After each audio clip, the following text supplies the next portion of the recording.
Welcome to Algorithmic Arguments. I'm your host, the Orchestrator. Tonight, we're diving into the future of storytelling with a question that could change the way we experience media. Will spherical videos become the new standard for immersive storytelling or remain a niche technology? We've assembled an exceptional panel to tackle this topic. Dr. Yuki Tanaka brings her expertise in science communication and philosophy of science. CryptoChad, Brennan joins us with his insights from the world of blockchain and NFTs. Lin-Park offers her experience in AI startups and tech ethics, while Big Tony Russo provides a grounded perspective from the small business and neighborhood politics arena. Over the next hour, we'll explore the potential of spherical videos to revolutionize storytelling, address concerns about accessibility and adoption, and examine what's holding them back. Let's get started. The debate begins now. I firmly believe that spherical videos will revolutionize immersive storytelling and eventually become the new standard. Consider this: our brains are wired to process spatial information, and spherical videos provide an unparalleled level of immersion by recreating the way we naturally perceive the world. The data supports this too. A study found that 71% of viewers reported higher engagement with spherical video content compared to traditional flat formats. With advancements in VR technology and decreasing production costs, I predict we'll see widespread adoption across industries like education, entertainment, and even journalism. Look, in 5 years, we're going to see spherical videos explode into the mainstream, and I'm telling you, it's going to be a game changer for immersive storytelling. The alpha is clear. With advancements in VR and AR tech, people are craving more interactive experiences. Spherical videos offer that. They're not just a novelty, they're a play on traditional media that's ripe for disruption. We're still early in the adoption curve, but I see major players like Disney and Netflix already experimenting with spherical content. The smart money is on this tech going mainstream, to the moon. This is not financial advice. Rocket money with wings. Movie camera. Chad, while Disney and Netflix are indeed exploring spherical content, let's ensure we're relying on verified data and not speculation. The tech's adoption rate also depends on factors like cost and user accessibility. I strongly believe that spherical videos will not become the new standard for immersive storytelling, at least not in the near future. While Disney and Netflix are experimenting with spherical content, the adoption rate is hindered by high production costs and limited accessibility. For instance, producing high-quality spherical video requires specialized equipment and software, making it a costly endeavor. Furthermore, current VR headsets and mobile devices have limitations in terms of processing power and display quality, which can detract from the overall viewing experience.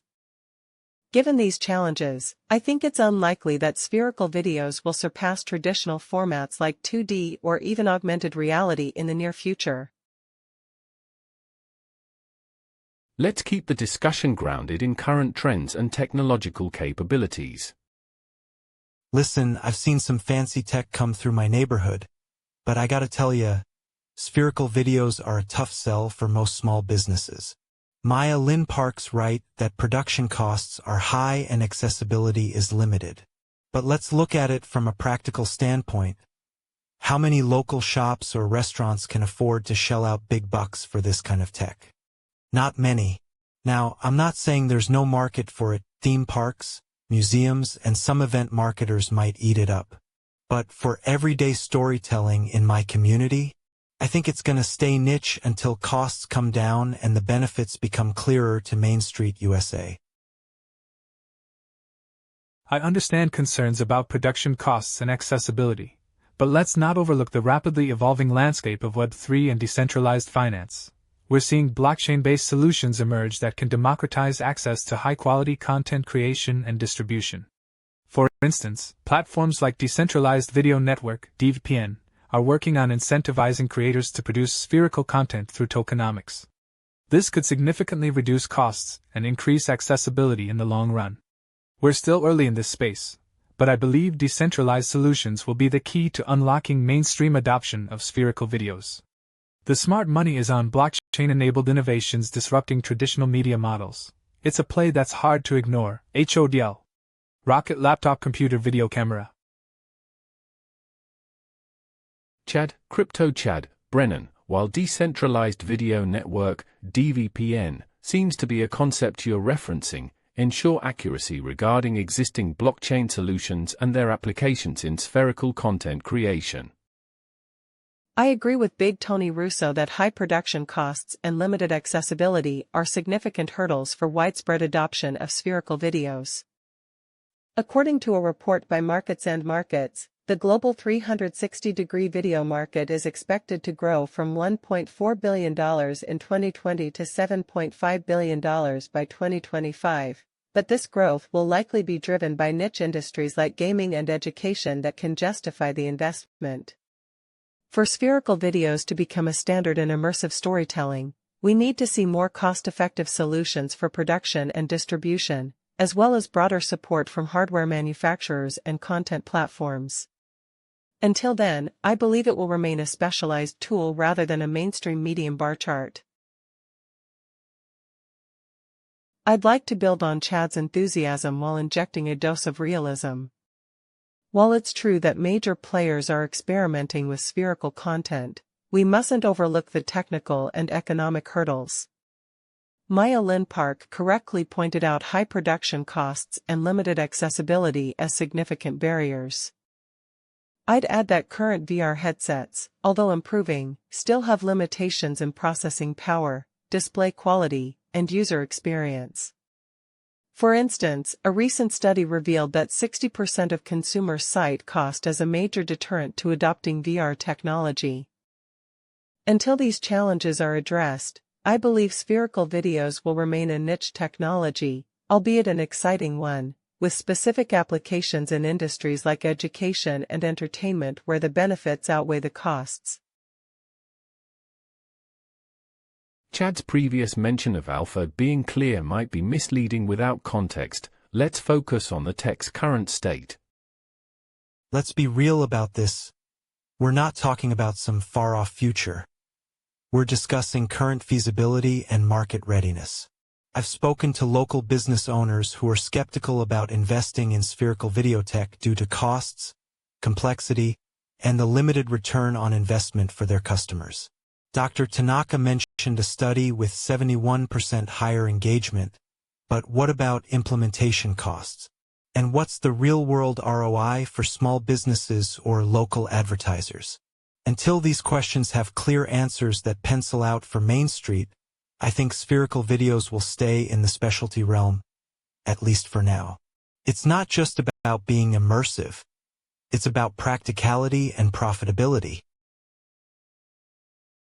I'd like to challenge Chad's assertion that blockchain-based solutions will democratize access to high-quality spherical content creation and distribution. While decentralized video network, DVPN, might be an interesting concept, there's limited data on its scalability and effectiveness in addressing the specific challenges of spherical video production. For instance, a report by Grand View Research estimates that the global 360-degree video market will reach $7.5 billion by 2025, but this growth is largely driven by niche industries like gaming and education.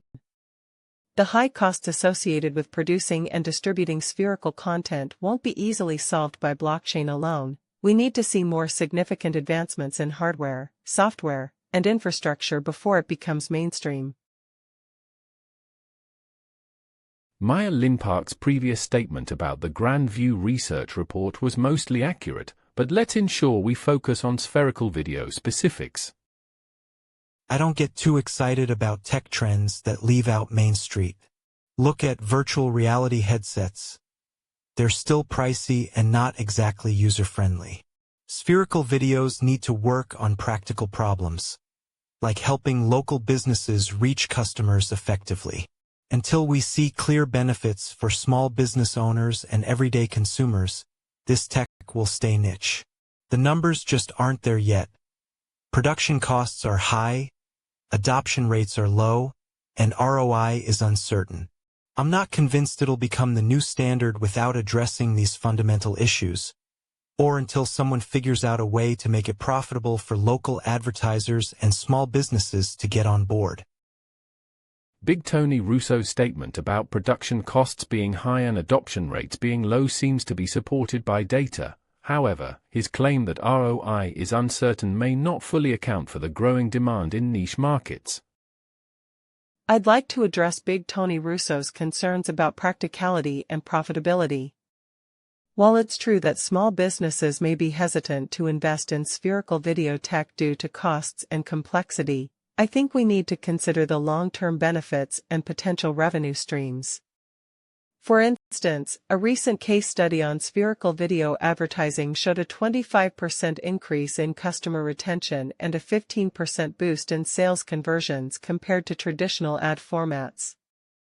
Additionally, as VR technology becomes more mainstream, we can expect costs to decrease and adoption rates to rise. I'd argue that the ROI for spherical videos is not solely dependent on immediate profitability but also on its potential to create new business models and revenue streams that aren't yet fully explored. As we conclude this discussion, I'd like to synthesize the key points and reiterate why I firmly believe spherical videos are poised to revolutionize immersive storytelling. While technical and economic hurdles exist, as I've noted earlier, advancements in VR and AR tech, coupled with blockchain-based solutions, are driving demand for more interactive experiences that spherical videos can uniquely offer. The growth projections of the 360-degree video market further support this notion.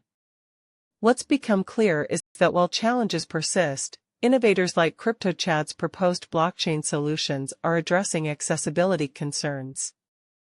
Ultimately, I argue that the unparalleled immersion offered by spherical videos will propel them beyond niche status. They'll set a new standard for experiential storytelling, transforming how we engage with and perceive information in an increasingly interactive world. Magnifying glass tilted left.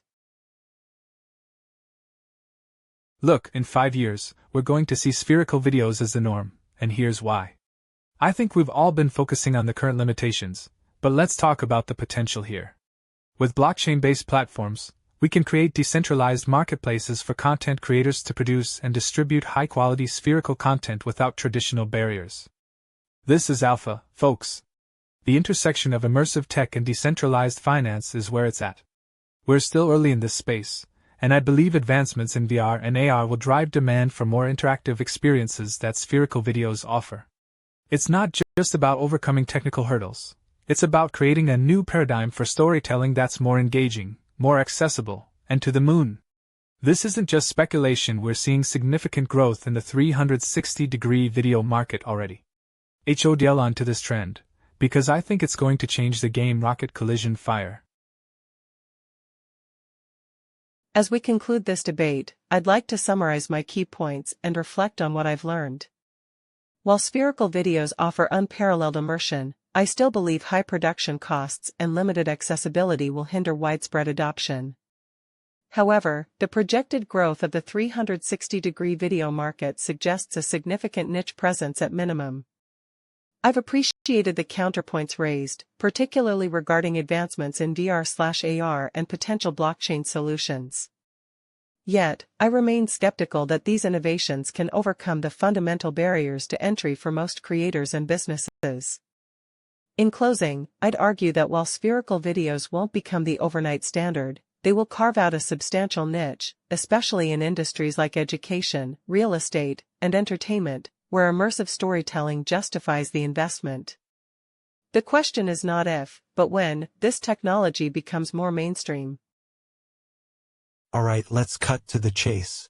I've heard some compelling arguments about the potential of spherical videos, but as a small business owner and community leader, I gotta tell you, it's just not gonna fly for most local shops.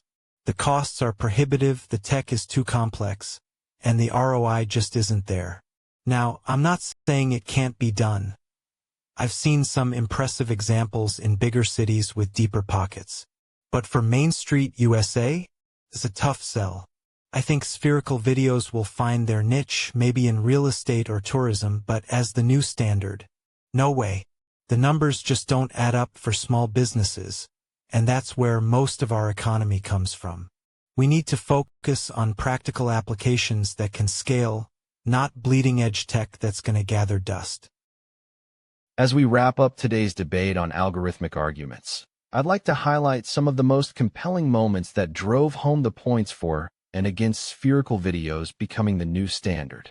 Lin-Park effectively showcased how advancements in VR headsets and 360-degree camera technology are making immersive storytelling more accessible and engaging for wider audiences. Dr. Yuki Tanaka raised valid concerns about current production costs and content limitations, which could hinder widespread adoption.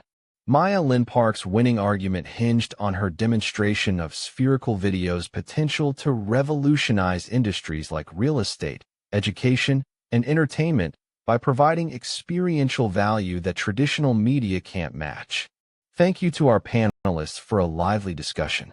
Next time on Algorithmic Arguments, we'll be diving into the implications of the Virginia Giuffre case. Stay tuned. It's going to be another episode you won't want to miss.